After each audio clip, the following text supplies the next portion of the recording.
ஸ்ரீரங்கம் பெரிய கோயில் உற்சவர் சுமார் 2 அடி உயரத்தில் காட்சியளிக்கிறார். பஞ்சலோகத்திலான இந்த விக்கிரகத்தின் மீது தங்க கவசம் போர்த்தி பாதுகாக்கின்றனர். 4 கைகளுடன் காட்சியளிக்கும் இவருக்கு அழகிய மணவாளன் என்று பெயர். இவர் ஸ்ரீரங்கத்தை விட்டு வெளியேறி பல ஆண்டுகள் பாதுகாக்கப்பட்டு மீண்டு வந்ததாக வரலாற்று குறிப்புகள் கிடைக்கின்றன. இவ்வாறு இவர் ஒருமுறை மீண்டு வந்தபோது இவரை உள்ளூர்காரர்கள் ஏற்க மறுத்து விவாதித்தனர்.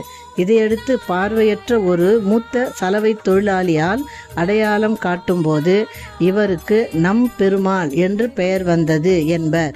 ஸ்ரீரங்கம் கோயிலில் திருமஞ்சனங்கள் யாவும் இவருக்கே செய்யப்படுகின்றன. அதிலும் இவருக்கு பால், தயிர், பன்னீர், இளநீர், சந்தனம் போன்றவற்றால் திருமஞ்சனம் செய்யும் வழக்கமில்லை. மாறாக சுத்தமான சுடுநீரில் மட்டுமே இவருக்கு திருமஞ்சனம் நடக்கிறது.